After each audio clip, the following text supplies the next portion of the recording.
Hi guys, welcome to my channel. I am just shooting this or recording this in the night just before bedtime.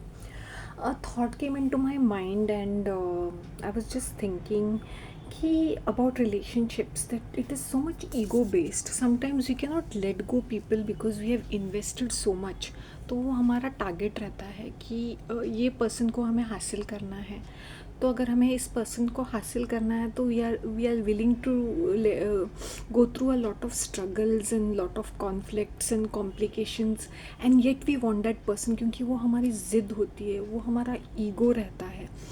Sometimes the more toxic it is, the more dramatic it is, the more spectacular it is, we want that sort of a relationship. क्योंकि एक stable relationship होती है, drama free relationship होती है, जो secure रहती है, वो बहुत बोरिंग रहती है. Okay, if your partner antagonizes you, instigates you, provokes you, irritates you, annoys you, and ignores you, avoids you, blocks you, ghosts you, even if you are in a kind of a committed relationship, we are addicted to it, we are trauma bonded, क्योंकि हमें अच्छा लगता है, हमें वो आदत होती है. It might come from our childhood.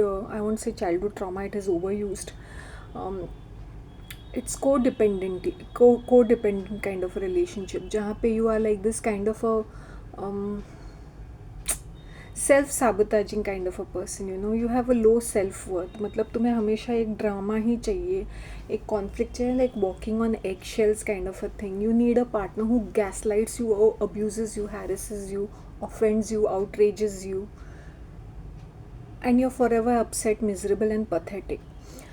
Ladies, I'm talking from the perspective of ladies. If I look back and I said, sometimes you don't even need relationships, you are quite self sufficient. But वो थोड़ा trendy लगता है ना, that if you don't have a girlfriend और a boyfriend और a partner, that you just left out kind of a thing, like something's wrong with you.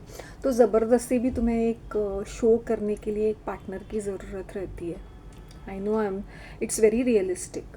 तो टूटी फूटी क्यों ना हो, हॉरेबली क्यों ना हो, कभी कभी का वो रिलेशनशिप नाम के लिए रहता है. It's so non existent, like you're delusional, it's in your head.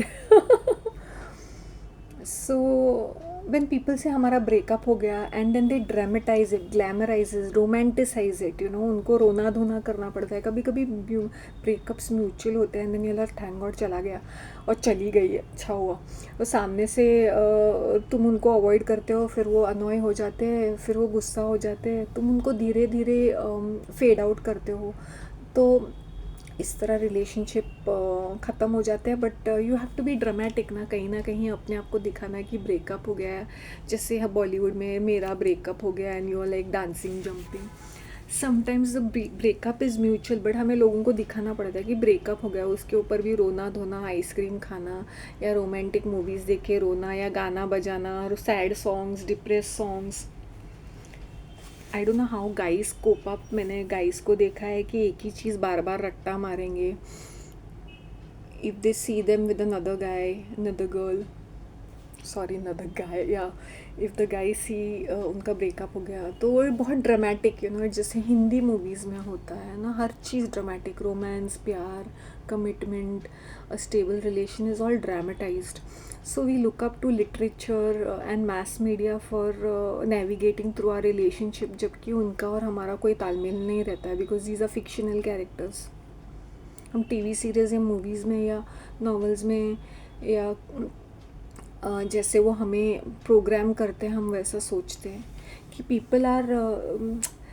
when I see a lot of disrespect in relationships, or when people take you for granted, क्योंकि there is so much, because we are pre-programmed, I guess.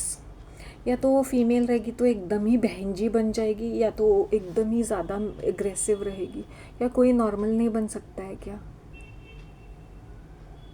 A question to be asked to ourselves.